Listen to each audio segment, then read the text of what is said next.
The Most Beautiful Roof in the World, pages 24 to 26. Please open up your book and follow along. There are many such interlocking relationships within the rainforest, and ants often play a major role. Sometimes epiphytic growth can become too much and literally strangle a tree. The bullhorn acacia tree has a very effective defense against epiphytic growth. With its hollow stems, it cannot tolerate the stranglehold of many epiphytes. Therefore, it has become the home for a special breed of ants that live in its stems and protect it fiercely. Whenever the tree is even slightly disturbed, the ants charge out of a pinhole in the thorn and attack. In return, they feast on the sugar in the tree. Other ants visit the canopy, but live underground in great fungus factories. The leafcutter ants do their farming in reverse, trudging up to the canopy day and night to cut dime-sized discs. They then hoist the pieces overhead and carry them back down to underground chambered caverns. In the dark, damp maze of tunnels and caves, the leaves begin to grow mold and fungi, which in turn feed the ants. The long, silent lines of tiny, quivering green discs move across the rainforest floor. If you peer closely, you notice that on each disc rides an even smaller ant. This one protects the carrier ant from attacks by deadly microwasps. For lateral protection, alongside the column march lines of larger soldier ants.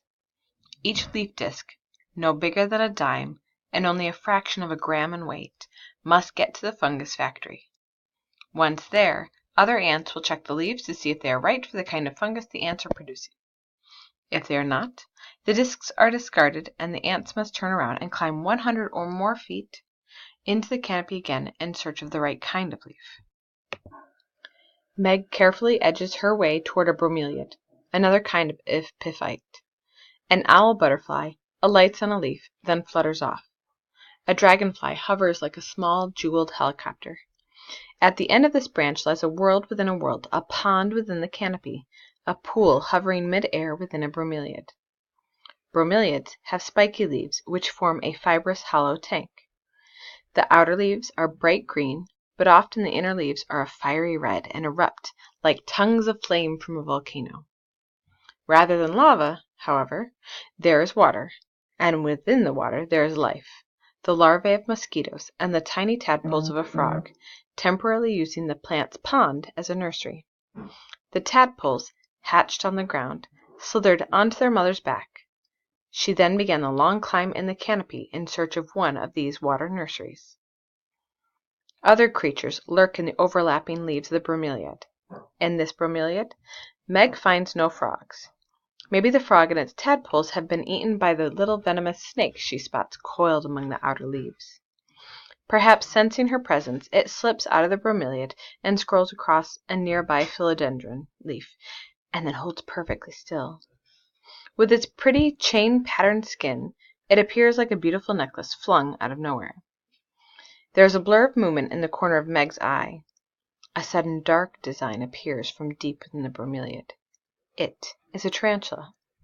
It bristles at this disturbance, climbs towards the bark of the tree, and comes to rest like black embroidery against the bright green leaves. There is one more bromeliad on this branch. Meg makes her way toward it and peers in. Out creeps a small tree salamander. Meg is excited. She recognizes it as a very rare lungless salamander. She has only heard about them and seen perhaps 1 or 2 pictures.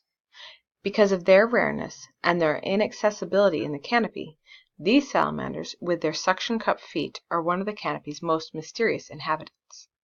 No one knows how they breed, what they eat, or how they live. Meg backs away quickly. She does not want to disturb the creature. She hopes it will return to the maze of bromeliad leaves from which it emerged.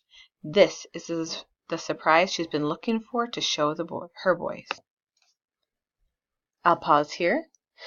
Please review the video for the assignment and get started. You may work with your partner and table group. If you have any questions, please raise your hands and I'll come over. Thank you.